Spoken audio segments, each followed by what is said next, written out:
En octobre 2024 est enfin arrivée la nouvelle série d'animation Dragon Ball Daima. Alors que pour beaucoup on attendait la suite de Dragon Ball Super qui prend vraiment son temps pour revenir, à la place on a une nouvelle série qui n'a potentiellement rien à voir. Et ce rien à voir a en réalité une importance capitale pour la licence. Yo, c'est Soichiro, aujourd'hui on va parler de la licence Dragon Ball. Depuis l'annonce de Daima et le début de la diffusion, je ne me suis pas exprimé sur cette nouvelle série, parce qu'on n'avait pas assez d'informations et que juste dire des trucs que vous allez entendre partout, ça ne m'intéresse pas. Mais depuis quelques temps, une idée a germé dans ma tête à propos de cette nouvelle série que je trouvais assez intéressant à aborder en vidéo. Et si Dragon Ball Daima était le début d'un futur gros problème pour la licence ?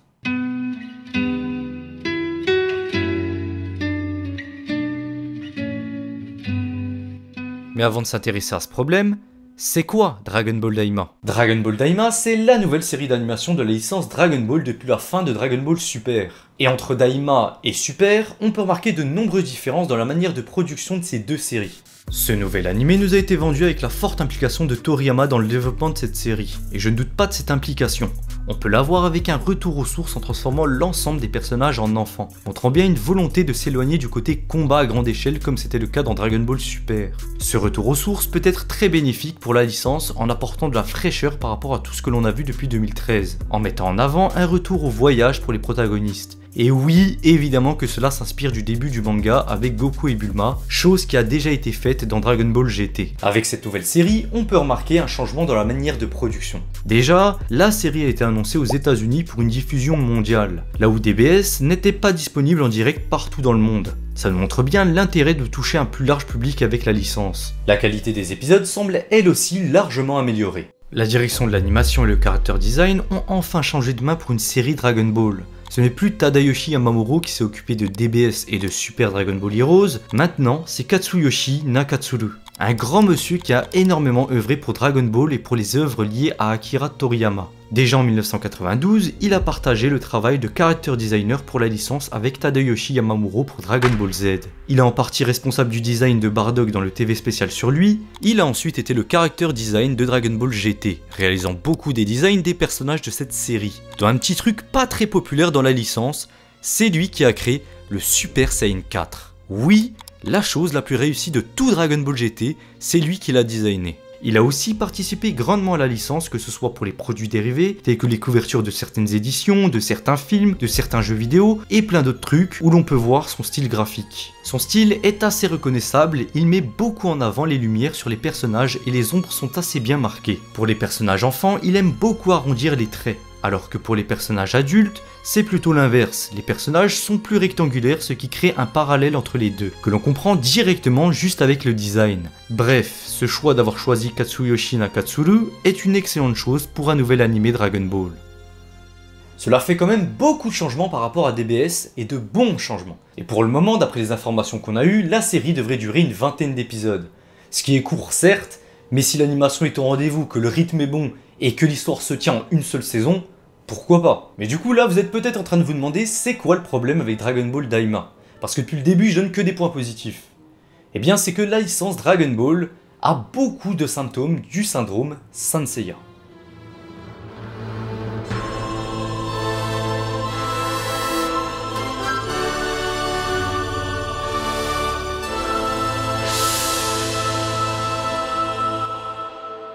Pour vous expliquer le potentiel problème avec Dragon Ball Daima, je suis obligé de vous parler de ce que j'appelle le syndrome Saint Seiya. Pour ça, je dois vous expliquer ce qui est arrivé à la licence Saint Seiya. Alors attention, si vous connaissez pas Saint Seiya, c'est pas grave, je vais absolument pas spoiler l'histoire, je vais surtout parler de ce qui est arrivé à la licence globalement. Et vous allez voir que finalement, la licence Saint Seiya n'est pas si éloignée que ça que de la licence Dragon Ball. Bref, il faut savoir une chose, le pire qui peut arriver à la licence Dragon Ball, c'est que le public, nous, on n'en ait plus rien à faire de tout ce qui sort.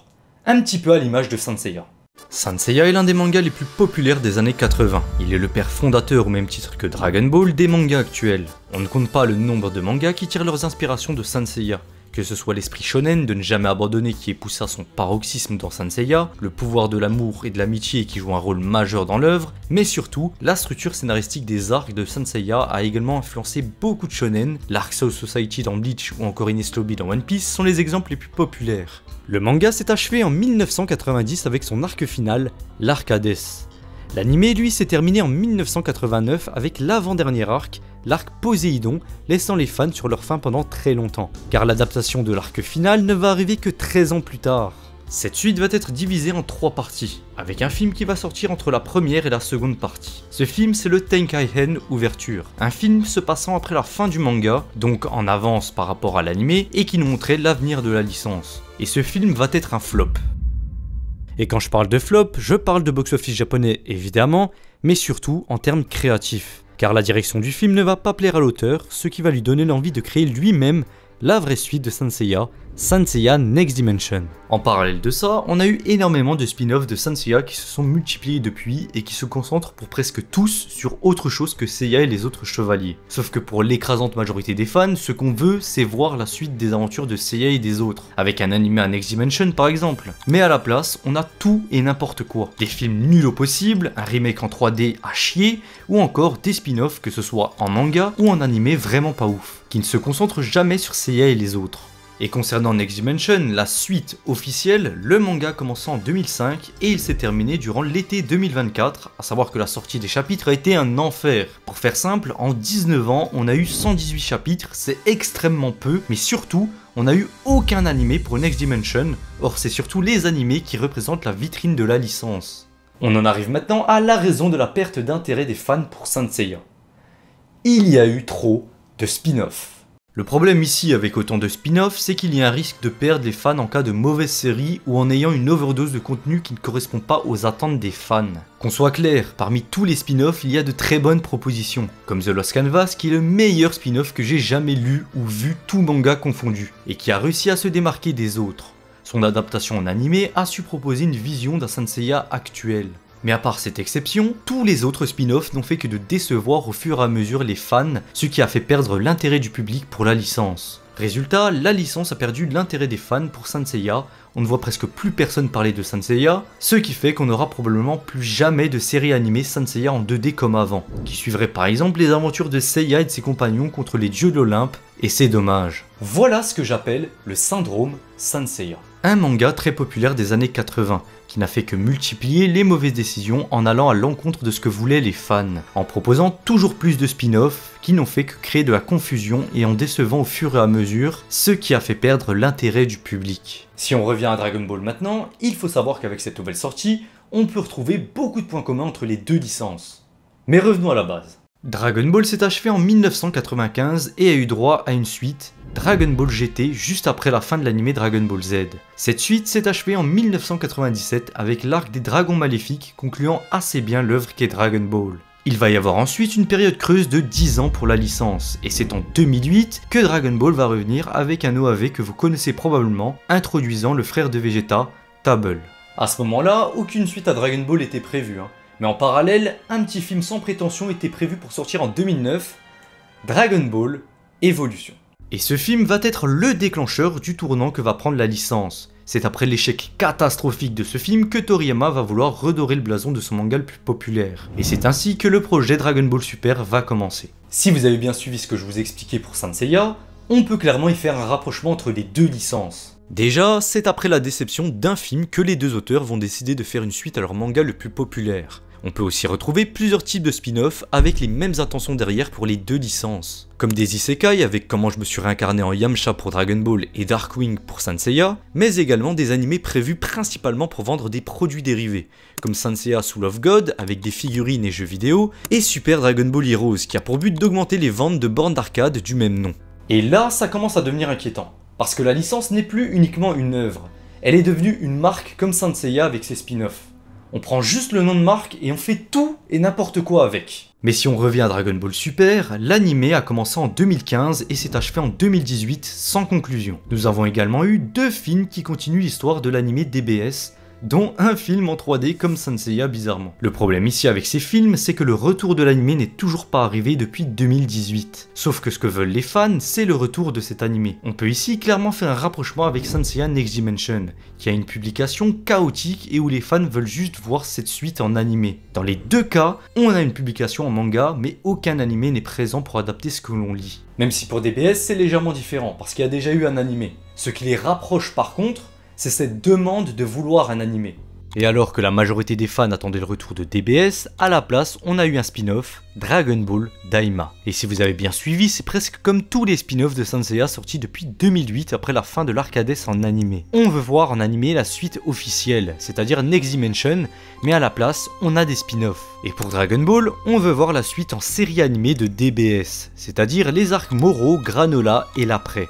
Mais à la place, on a une série promotionnelle, des films d'animation et un préquel à Dragon Ball Super, c'est-à-dire Daima. Si on fait le point maintenant, on peut voir qu'il y a beaucoup de similarités entre les deux licences. Et sur toutes ces similarités, on a un certain nombre de points qui sont des symptômes du syndrome Saint Seiya. Ce qui fait peur avec ce nouvel animé et qui peut devenir un gros problème pour la licence, c'est qu'il fasse perdre l'envie aux spectateurs de consommer du Dragon Ball. Le problème ici avec ces productions, c'est qu'ils ne répondent pas à l'attente globale du public. Sans juger la qualité de ces animés, le fait de ne pas avoir la suite de DBS alimente une frustration chez les fans qui peut mener à un désintérêt de la part du public. Et il faut savoir que ce sentiment de la part des fans, je le sors pas de nulle part. Il suffit juste de voir la réaction de la majorité de la communauté Dragon Ball quand on a eu les rumeurs de cette nouvelle série. On pouvait clairement ressentir un ras-le-bol global. Et maintenant que Daima est sorti, même si beaucoup de fans sont très satisfaits de cette série, on peut aussi remarquer qu'une partie de la communauté n'arrive pas à adhérer à cette nouvelle proposition. Et cette partie de la communauté n'attend que le retour de DBS en manga et en animé. Mais du coup, la question qu'on peut être libre de se poser maintenant, c'est pour combien de temps encore ces fans frustrés vont attendre la suite de DBS en série animée.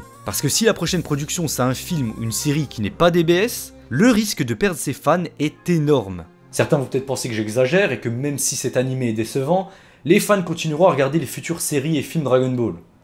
Et à vous, j'ai envie de vous dire, Saint Seiya a perdu une bonne partie de son public à cause de tout ce qui est sorti en juste une décennie. Il suffit juste de voir la différence entre la sortie de Saint Seiya Omega en 2012 et la sortie de Saint Seiya Cynthia Show en animé en 2018. Pratiquement personne n'a parlé de Cynthia Show alors qu'à l'époque, Omega avait un certain engouement.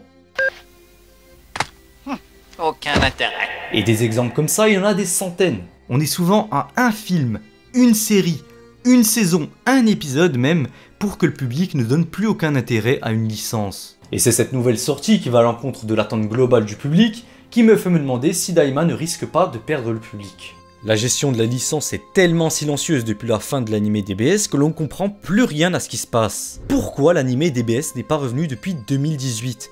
On sait pas. Pourquoi est-ce qu'on a eu un film qui saute littéralement 3 arcs du manga et qui fait comme si de rien n'était, et en plus en 3D ? On sait pas. Pourquoi avons-nous eu cette nouvelle série comme si DBS n'avait jamais existé ? On ne sait pas. Bref, avec la licence depuis quelques années, on fait face à un grand nombre de mauvaises décisions qui sont incompréhensibles et qui nous amènent à nous demander si la licence ne risque pas très gros avec ce nouvel animé. S'ils continuent comme ils font depuis 2018 avec Dragon Ball, la question que l'on va devoir se poser sérieusement, c'est surtout quelles seront les conséquences d'un vrai échec. Parce que Dragon Ball Daima et le film super-héros sont des prises de risques qui ont relativement bien marché malgré qu'ils aillent à l'encontre de l'attente globale des fans. Mais si on nous propose le projet de trop, la série ou le film où là cette fois le public dira non, quelles seront les conséquences de cet échec ?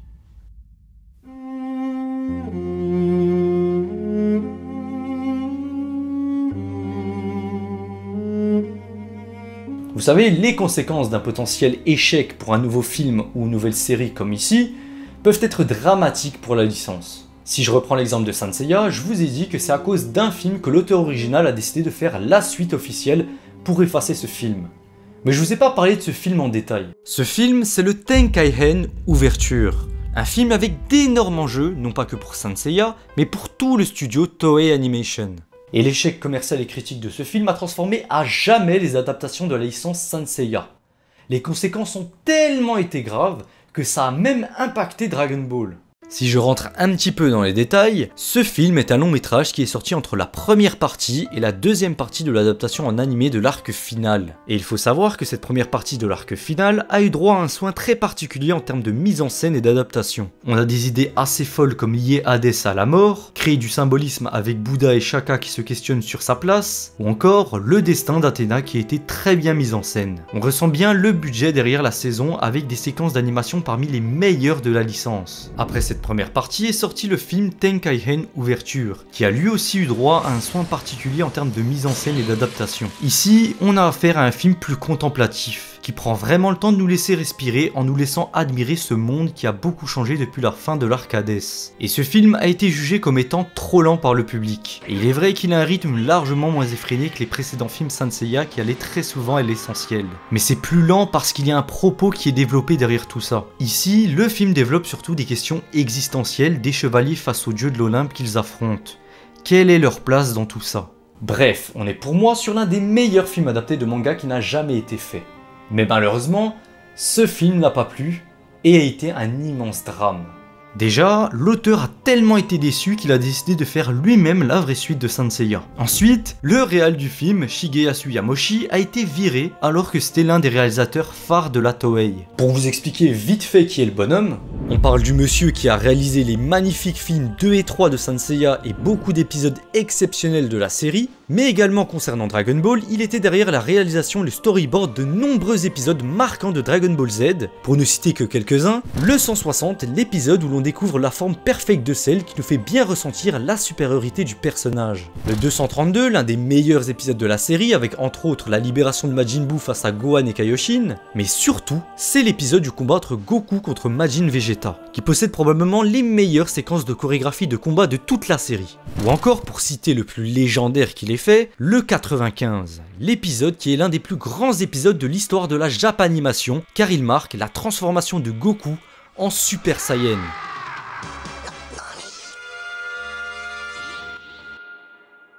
Et c'est pas fini, ce grand monsieur a également été derrière beaucoup de films Dragon Ball Z. Il a réalisé les 2 premiers films sur Broly, le film Fusion et l'OAV, le plan d'extermination des Saiyans, soit parmi les meilleures choses de la licence. Voilà, c'est pas n'importe qui, c'est Monsieur Shigeyasu Yamoshi, l'une des principales figures qui ont participé à la grandeur de Dragon Ball. Et malheureusement, après l'échec du film Tenkaichen de Saint Seiya, la Toei a décidé de le virer, ce qui est une grande perte pour Dragon Ball également, étant donné qu'il n'a jamais travaillé pour Dragon Ball Super. Et si on continue dans le désastre pour Saint Seiya, ce film a été la cause de beaucoup plus de problèmes encore. Déjà, le sponsor historique de la licence, Bandai, a arrêté la collaboration avec la licence juste après l'échec de ce film, ce qui n'est vraiment pas rien. Mais surtout, les parties 2 et 3 de l'arc final de Saint Seiya ont reçu des coûts budgétaires tellement immenses que l'animation de ces 2 dernières parties était catastrophique. Je sais même pas si on peut appeler ça de l'animation tellement il y a presque rien en termes de séquences d'animation. On dirait des PowerPoint. Et si on transpose cette situation à Dragon Ball, imaginez qu'une future série animée Dragon Ball ou un futur film Dragon Ball fasse virer des gens extrêmement talentueux, que Bandai abandonne Dragon Ball et que Dragon Ball Super, quand il reviendra, soit animé avec des diapositives. Ce serait un désastre total. Pour conclure, le but de cette vidéo n'est pas de vous dire que Dragon Ball Daima va détruire la licence. Si j'ai fait cette vidéo, c'est surtout pour vous expliquer le potentiel problème qu'il peut y avoir avec des spin-offs qui vont à l'encontre de l'attente des fans, comme Dragon Ball Daima ou encore le film Super Héros.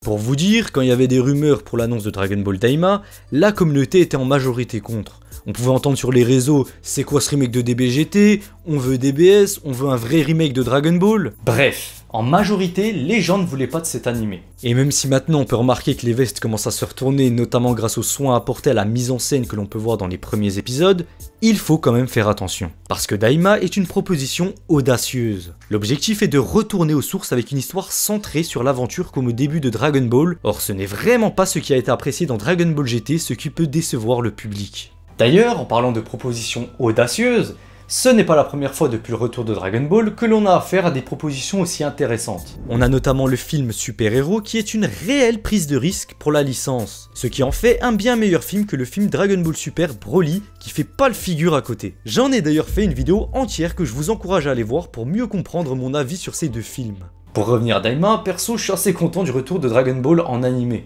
parce que ça faisait 6 ans qu'on s'ennuyait avec la licence. Certes, on avait les chapitres qui sortaient tous les mois, mais c'était vraiment pas assez. La qualité des premiers épisodes est quand même assez folle en plus. J'espère que ça va se maintenir et que la série va durer une 20aine d'épisodes, une petite saison. Et comme ça, après tu peux enchaîner par exemple sur un remake de Dragon Ball ou sur Dragon Ball Super, la suite. Et oui, on lâche pas le morceau. Sur ce, c'était Seiichiro, je vous invite à liker la vidéo si elle vous a plu, ça m'aiderait beaucoup, à commenter ce que vous avez pensé de cette vidéo en commentaire. Je vous invite aussi à me suivre sur Twitter, je partage mes avis sur les épisodes là-bas, de temps en temps quand il y a des choses intéressantes à dire. Et sur ce, moi je vous dis à dans pas longtemps, parce que je suis de retour. Ciao!